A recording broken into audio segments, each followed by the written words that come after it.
Sa isang maliit na bayan sa North Cotabato, nakatira ang isang pamilya na puno ng pangarap, pagmamahalan at pananampalataya. Ngunit isang araw ng Disyembre 2021, ang kanilang tahanan ay naging saksi sa isang krimeng yayanig hindi lamang sa kanilang komunidad kundi sa buong bansa. Dalawang magkapatid, parehong masayahin at may pangarap sa buhay, brutal na pinaslang. At ang pinakamasakit, ang taong kanilang itinuring na kapamilya, ang mismong naging dahilan ng kanilang trahedya. Ito ang kwento ng Magwad siblings murder. Si Crizel Gwyn Magwad, 18 anyos, isang honor student, kilala sa pagiging masipag at mabait. Pangarap niyang maging guro, isang propesyong magdadala ng kaalaman at inspirasyon sa mga susunod na henerasyon.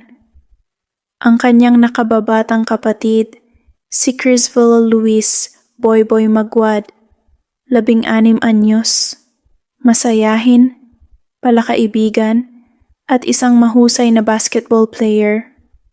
Sa murang edad, isa siya sa mga inaasahan ng kanilang paaralan sa larangan ng palakasan. Para sa kanilang pamilya at mga kaibigan, ang dalawa ay simbolo ng pag-asa. Ngunit lahat ng pangarap na ito, biglang naglaho. Disyembre 10, 2021. Isang ordinaryong hapon sa Bagontapay, Malang, North Cotabato. Ngunit sa loob ng tahanan ng pamilya Magwad, isang bangungot ang naganap. Bandang 2:00, nakatanggap ng tawag ang pulisya. Isang boses na nanginginig ang nagsabi, "Patay na po ang mga bata, duguan po sila." Agad rumesponde ang mga otoridad. At sa kanilang pagdating, tumambad ang isang nakapangingilabot na eksena. Si Gwyn at Boyboy, parehong wala ng buhay. Ang kanilang mga katawan ay may malalalim na saksak.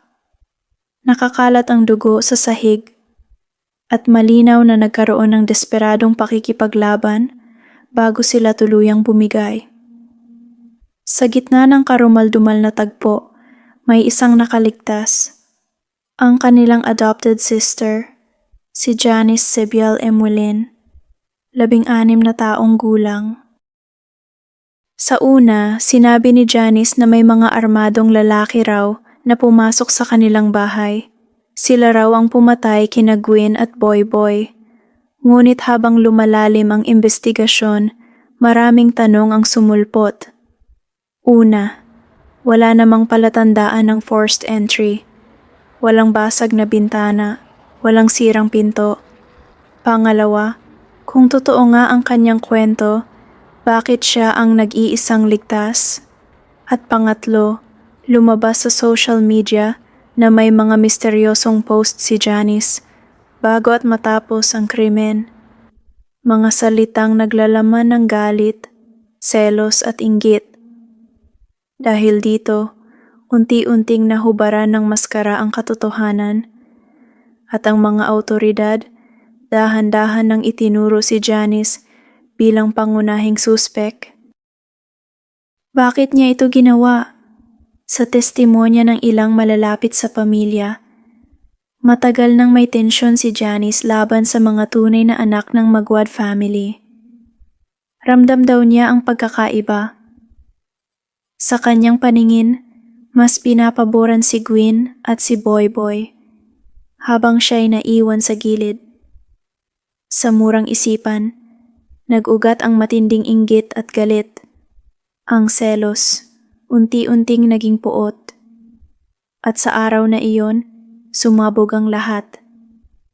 Si Janice, na dating itinuring na kapatid at anak ng pamilyang kumupkup sa kanya, siya mismo ang bumawi ng buhay kina Gwyn at Boyboy.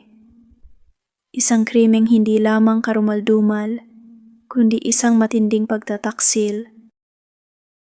Matapos ang masusing investigasyon, kinasuhan si Janice ng 2 bilang ng murder. Noong Enero 2023, idineklara siyang guilty. Ngunit dahil menor de edad siya nang mangyari ang krimen, hindi siya pwedeng patawan ng death penalty o reklusyon perpetua. Sa halip, hinatulan siya ng higit 2,237 taon ng pagkakabilanggo, isang simbolikong hatol na nagpapakita ng bigat ng kanyang kasalanan. Para sa pamilya Maguad, kahit paano, may hustisyang naibigay. Ngunit walang parusa ang makakapantay sa pagkawala ng dalawang inosenteng buhay. Ang trahedya ng Maguad siblings ay nag-iwan ng sugat hindi lamang sa kanilang pamilya, kundi sa buong komunidad. Sa bawat sulok ng malang, ramdam ang lungkot at takot. Paano nga ba masasabi na ligtas ka kung mismong taong tinanggap mo bilang pamilya, siya pa ang magiging dahilan ng iyong kamatayan?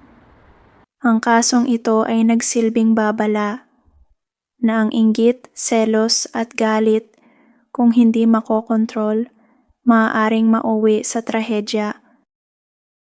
2 pangarap, 2 inosenteng buhay, ang biglang pinutol. Ngunit mananatili silang alaala ng kabutihan at pag-asa. Ang kanilang kwento ay magpapaalala sa atin na bantayan ang ating pamilya, intindihin ang bawat isa, at huwag hayaang ang selos at puot ang maghari. Ito ang isa sa pinakakilalang kaso ng karumaldumal na krimen sa Pilipinas, ang Maguad siblings murder. Kung gusto mo ng iba pang true crime stories, huwag kalimutang mag-subscribe at i-turn on ang notification bell. Hanggang sa susunod na istorya.